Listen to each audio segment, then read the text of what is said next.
Hey everybody, it's Master Gallengeist here, bringing you my review for the latest episode of What We Do in the Shadows Collaboration. And this was a really great episode. I really enjoyed what they were able to do with the A story and the B story going throughout this, and I just thought it was freaking funny throughout. It fucking knew what it was doing and fucking committed to it.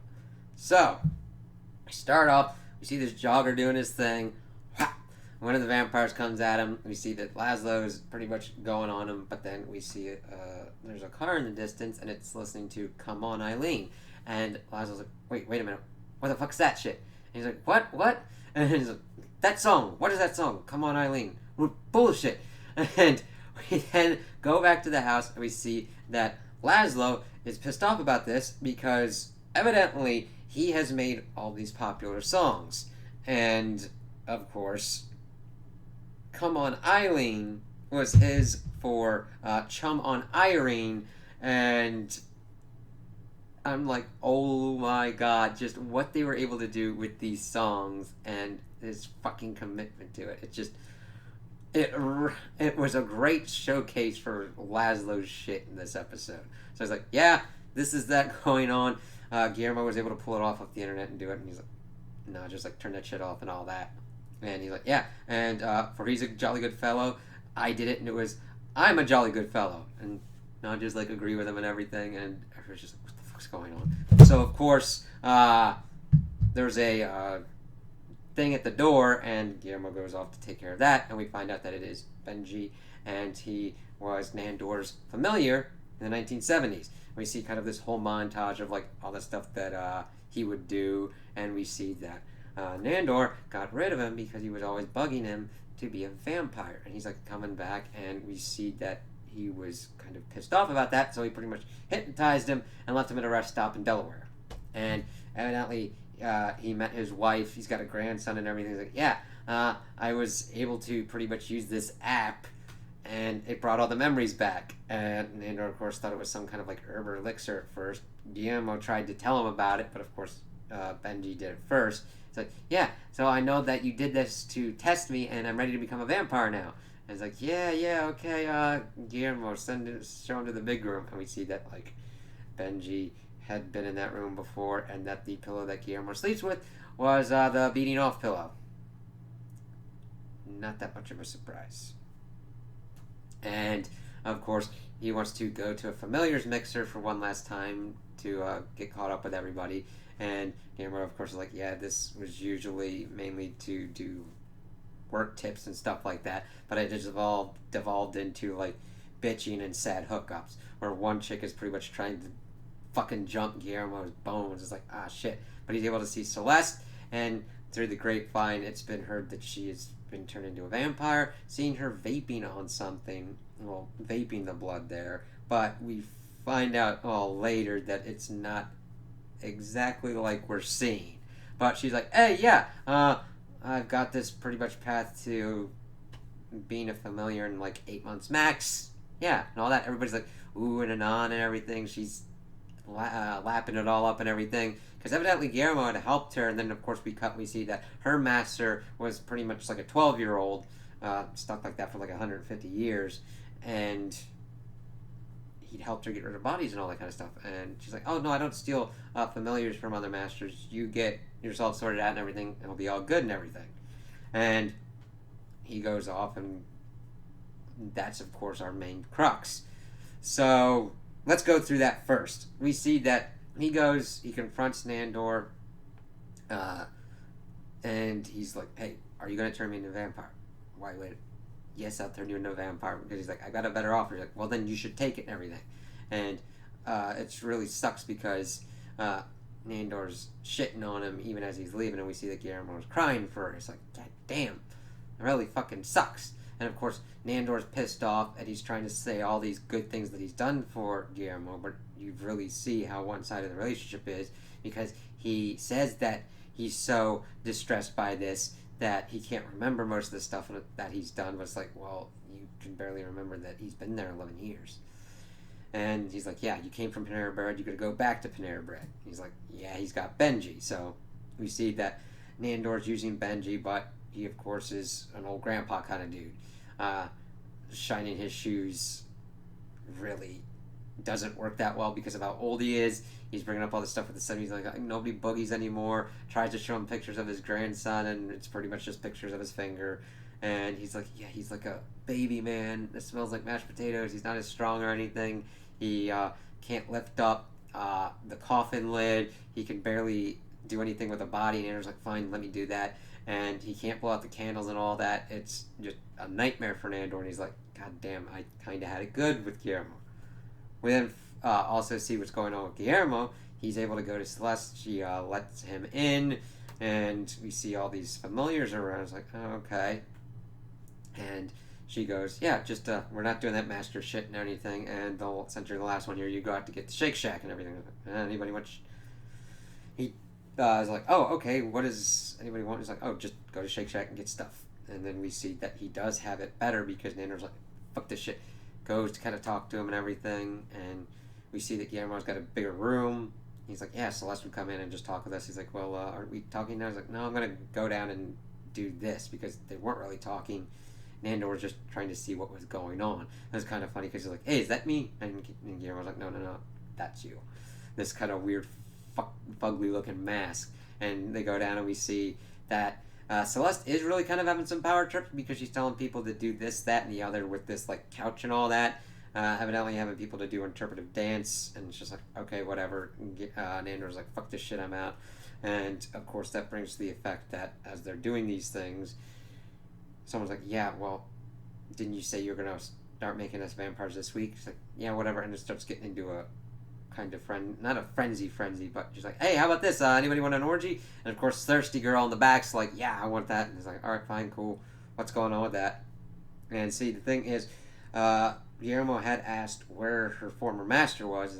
Yeah, they were down in Florida hunting pervs and shit like that. It's like, okay. And that becomes important because they're getting ready to do the orgy kind of thing. She's trying to get them to get their criticisms of her out of their system. But then, of course, we hear banging and all that, and we see a video thing of her master, and she's like, everybody, get out, now, because evidently she was not turned into a vampire, she'd been faking it, and it's like, what the fuck was she vaping then? Was she vaping like Kool-Aid or whatnot? That can't be healthy! But then again, she's really not going to learn that much because we see that everything starts going to shit. The vampires start turning up the place. Guillermo escapes with the cat familiar, which was kind of cute, and runs into Nandor because Nandor has no idea what's going on, and he's like, what can I do to bring you back? And he's like, well, how about this? Appreciate me more, respect me more, and give me 1 day off. A year? A week? God, what? Did she, like, dress herself on that day? What the hell? And he's also like, oh, better snacks. Ice chips are good snacks. And he's like, no, they're not. What the fuck? And he also gives him a new beating off pillow for himself. I'm like, okay. It was really kind of cool because we saw Guillermo and what he can kind of do when he's kind of given the ability to thrive a little bit. He's like, hey, he's got all this stuff, but the thing is, it was like, oh shit, that ain't good. This ain't working out right. So they're all kind of patched up together. He's like, make me a vampire. It's like, yes, I can't tell you when, but I will make you a vampire. And grabs him, and they fly off. He does lose the pillow, and Nander's like, I'm not going back for that pillow. And then at the end of the episode with their story, they drop Benji off at a rest stop. He's like, Guillermo, go. He's like, yeah, all right. And then he turns into a bat. So it's like, holy shit, he got turned into a vampire. I don't know if it was Nandor that did it, somebody else that did it, if he had always been a vampire while he was doing all this stuff and he'd forgotten about it. It was just like a crazy what the fuck moment. And it was just like, all right. Now, I just would have liked a little bit more information on that, but it really doesn't ding what happened in this episode. I'm like, yeah, all right. So, while that's all going on, we have Laszlo and Nadja's storyline as we start seeing that they're like a musical kind of group and are doing all this stuff. And we see more of the songs that they had done besides the Come On Eileen. Evidently, according to Laszlo, the song Row, Row, Row Your Boat was instead written by him talking about stroke, stroke, stroke your cock, hurry, make it cream. And I'm like, fucking hell. Like, because he put on a record, he recorded himself fucking singing this song, and it just fucking made it so much more funny and just so fucking crazy. And I'm like, God damn it, that thing is gonna be in my head, and that parody's gonna take over the fucking row your boat shit. I'm like, God damn it. And we see all these other kind of songs that they do, and the songs actually are pretty. They're weird fucking songs, but they put effort into those songs of actually making them, and I'm like, I like this. And they're just going through and doing all their stuff, and at first you're like, oh, okay, their collaboration's working out pretty well. They like their kind of stuff. We see them and how they're like, all right, this is cool. And of course, Colin Robinson comes in and like, you know what? You guys should like do a concert kind of thing. It's like, yeah, if you could set that up, go for it. Laszlo's alright for it. He's good for doing anything for an ego trip. Of course, Colin Robinson's like, yeah, there's gonna be a lot of anger and boredom in this shit. This is gonna work out pretty well. So we see them doing their stuff, trying to. They're pretty much getting egged on by Colin. Yeah, you should do some new material as well. So they're trying to like do new songs and everything, and getting pissed off. Nadja's really good at being a lyricist, but Laszlo does weird shit with the tempo and trying to get them together. Granted, sometimes works out and sometimes really doesn't. So they're kind of fighting on each other until they get to the open mic night, and of course they trust Colin. And here's the thing: Colin Robinson was even around during Benji's time. So that gives us some inclination of like how long-lived energy vampires are. So I'm like, hey, that's a really cool kind of thing.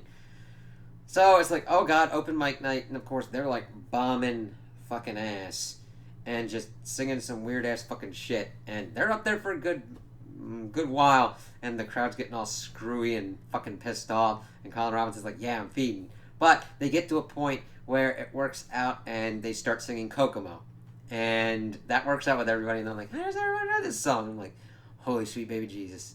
And everybody's kind of working out on that. Now, granted, I think Colin would get some out of that, but I think he feeds more on negative emotions and everything than positive emotions. They're, of course, talking about how well it went and everything, and that, yeah, they even killed some people at the end. I'm like, yeah. They, like, pushed a dude pretty far at one point because he was trying to get him off the stage because they're going down like nothing's business, but of course they get into Kokomo. It's just fucking great. They really committed and did a real good job of doing the singing and the playing and everything. Because here's the thing. There is skill involved in being a great musician. That also takes great skill to pretend to be a bad musician. You have to know how to be a good musician to do the bad shit as well, because it's just like, oh god. And they just fucking nailed it, and I fucking enjoyed every bit of it. And then it's like, yeah, alright. Worked out for Colin, worked out for Laszlo, worked out for Nadja.